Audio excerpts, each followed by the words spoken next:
late afternoon. My name is Uryan, and I'll be talking this evening about, or late afternoon, about drum and bugle corps, or drum corps. Most people call it drum corps that know about it, which is under an organization called Drum Corps International. And what Drum Corps International is it's a youth arts organization that is essentially like marching band. However, it does not involve woodwinds, which are flutes, clarinets, saxophones. Instead, it's just brass and percussion and a color guard. And I'd like to say that it is a sport, and I'd like to convince you that it is a sport, but instead of doing that today, I will try and show you how it could possibly be considered a sport. My major claim today will say that drum corps is a more demanding activity than travel ball, in specifically travel ball clubs that are tailored to baseball. And to support my supporting claims for that is that drum corps rehearsals are more physically demanding than travel ball their rehearsals or their practices are.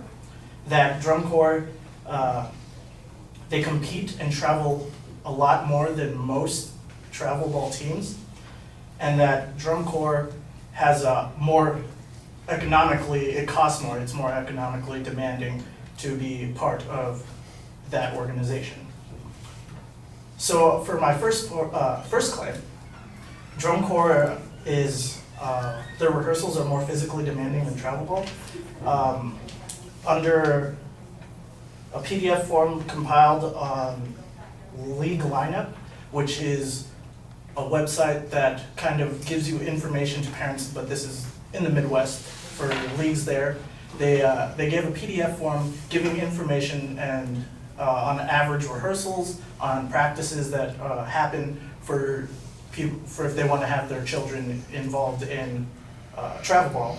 And they said that they rehearse about 2 to 3 weeks, 2 to 3 practices per week for about 2 to 3 hours between April and July for that season specifically, which I kind of calculated that about a total of 19 weeks with 9 hours of practicing. If it's more on the backside, that was about 162 hours. Whereas if you look at the drum corps I marched was with Pacific Crest over in Diamond Bar. Their calendar shows that just within their preseason or during their main season, they rehearse from about 8 in the morning till about 11 at night, pretty much every day after May 18th through August 10th.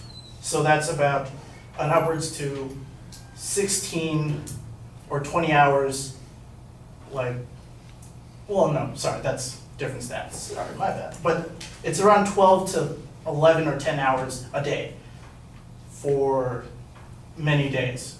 Like I said, every day from starting from May 18th all the way through August 9th. And that is a little over 700, or that's way over 700 hours outside of the competition days. My second point, speaking about competitions, is that drum corps is a more competitive base, has more traveling and competes more than normal average travel ball teams. Under that same PDF form, it talked about that an average game, the average amount of games that a travel ball player will play to the upwards of 20 games, could be more. There's been a website that talked about how their child played 90 games during the summer, that's a lot of games, competing. So they have about 20 games and also 5 to 8 tournaments during that season from April to July. However, compared to drum corps, the average drum corps show competitions that they have is between 25 to 37 shows. And they talked about on the website for that PDF form said that they could travel from states to states, even World Series, a bunch of people travel from all over the world to compete, like in Hawaii. Where they will travel within maybe 3 or 4 states, an average individual team, not all the teams together, if that makes sense. That most teams will, if they do travel from state to state, out of state, there'll be 1 or 2 states. Where with drum corps, all our competitions are statewide or countrywide. I've traveled from California. I've had 5 shows in California. I've had 6 shows in Texas. I've performed in Louisiana, Tennessee, Ohio, Pennsylvania, New York, Maine, Virginia. So the traveling is a lot more than compared to your typical travel ball team. Though there's travel ball teams located in all over America, not all of them will travel through 30 plus states. My third support claim is that drum corps is a much more demanding cost than that of travel ball, with specifically what I just said, the idea that they're traveling 30 plus states over the period of 3 months. There was an article, there was an article written by Sarah Butler in the CBS News, Money. Whoa, just a second, sorry. In the CBS Interactive report written by Sarah Butler, talking about how the average cost for a child or a young adult to to play a travel ball team is around $1,500, but that's not including their travel expenses, where they're staying, how much it costs for their equipment to get repaired or get new equipment.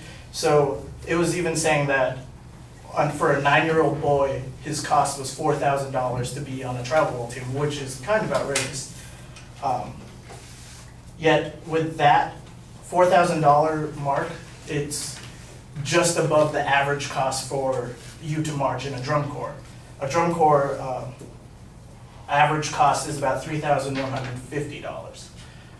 That's not including if you were to try and go to the upper class drum corps, which are not all in just California. I can't go to the actually the number 1 is in California, but it's in Concord. I would have to buy flight tickets or drive out to go there, and that's not included in the cost. So it was saying that each airplane ticket, for me personally, when I tried to audition for a group in Chicago, that was $300 just to go there and back for that 1 weekend. And they meet once a month pre-season, so the costs tend to add up if you're buying plane tickets. So again, I would like to argue that drum corps is physically demanding, and not only is it physically demanding, it's also economically demanding to be involved in drum corps. And just a little nugget to throw out there that I realized is not in my bibliography. There was a study that I might get his name wrong because I didn't put it in the bibliography. A board chairman in the physical and athletic department in the University of Indiana did an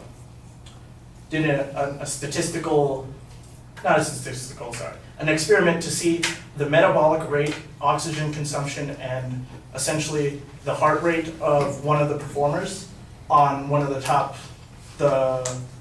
3 drum corps. And it said that his heart rate throughout the 11.5-minute performance that's pretty much you're not standing still, was over 200 beats per minute, and that his metabolic rate was 13 to 14 times his normal rate through the system that they hooked him up. And he was the percussion player, so the oxygen consumption he was saying was higher, would rival that of marathon runners, while his heart rate would rival that of sprinting, like 400-meter dash world-class sprinters. And so that's just for the percussion part. It'd probably be a lot more, but that's hypothetical for wind instruments, people that are actually using air to play. So yeah, thank you.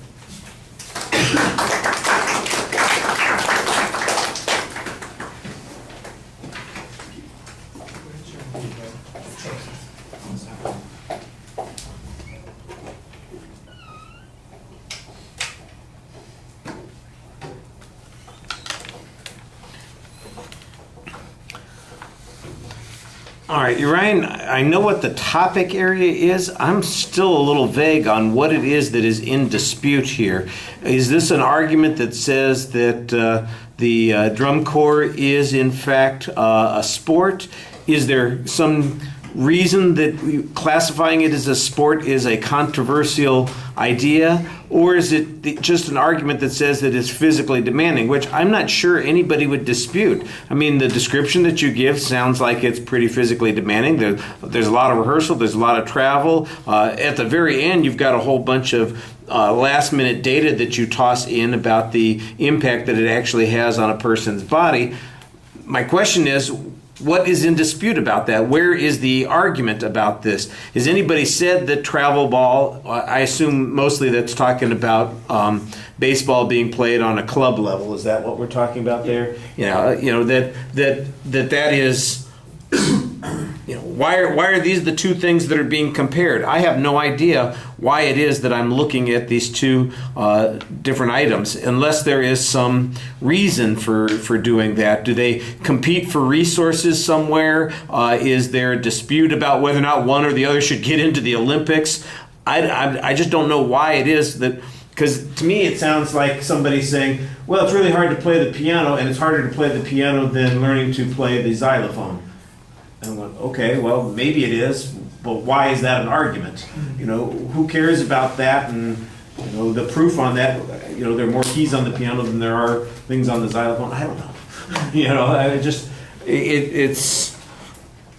You've got a lot of data that you present here, and some of it is very interesting, but I'm not exactly sure what inference we're supposed to be getting from this. So I think that that's problematic.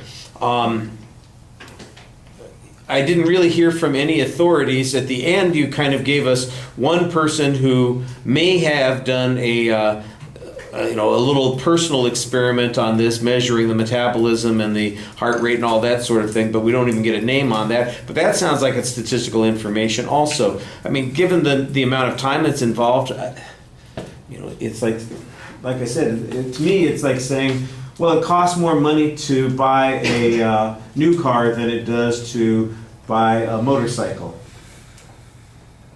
Okay. So why is that important for us to know? And so I think the fundamental element of the assignment is missing here. You've got data that you present. You've got information. But I'm not sure why we're listening to all the data. And you've got some personal credibility. I like that you're telling your own story as part of this process. I think that helps sell it and make it a little bit more interesting. In case you didn't notice the time, it was 9 minutes and 50 seconds, so you were almost 4 minutes over time. That's statistically 67% overtime. That's a lot. Yeah. So you got to be a little bit more controlled on this also.